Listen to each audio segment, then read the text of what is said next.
Welcome to Unit 3 of our Speechcraft Fundamental series.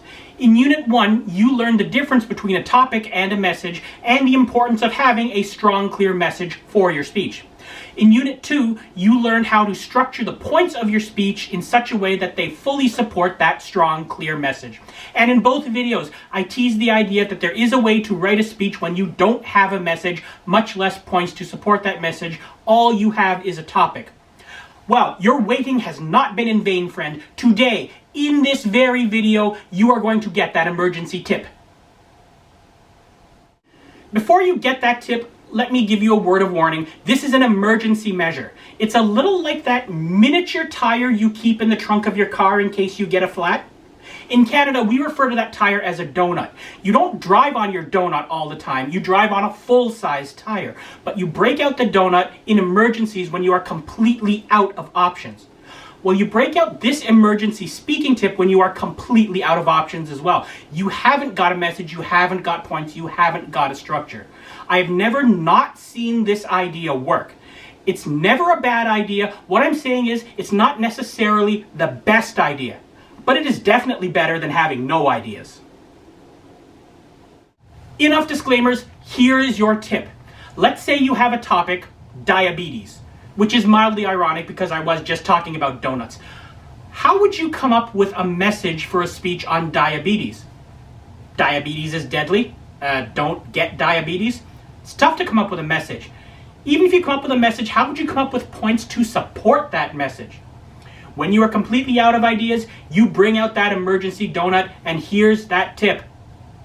Who, what, when, where, why, and how. So here's what you do. You take your topic and then you ask all the questions you can about it. Make sure those questions are of the who, what, when, where, why, and how variety. You pick the best questions and you answer them. For example, we're talking about diabetes, right? Okay, well, today you are going to learn what diabetes is, you're going to learn why diabetes is so deadly, and you're going to learn how to control your diabetes after you're diagnosed. Bang! There's your speech on diabetes. Let's take another example. Let's say I were doing a speech on chili peppers. That's a topic very near and dear to my heart. Sometimes my heartburn, as the case may be. Let me digress for a minute. Have you noticed that over my shoulder in every single one of my videos, I have a bottle of hot sauce? That's how near and dear chili peppers are to my heart. That's a little digression. Let's get back on the highway here. If I were to do a speech on chili peppers, I might give it like this. Today you're going to learn what makes chili peppers so hot. You're going to learn where in the world they love chili peppers so much that they work it into all their cuisine. And you're going to learn why people keep eating these things despite the fact that they seem to cause such discomfort. Bang! There's my speech on chili peppers. So to sum up, you take your topic, you ask all the questions you can about it, who, what, when, where, why, and how. You pick your favorite questions, you answer them. That's the structure of your speech. And it bears repeating, you don't do this all the time. You only do it when you are completely out of ideas.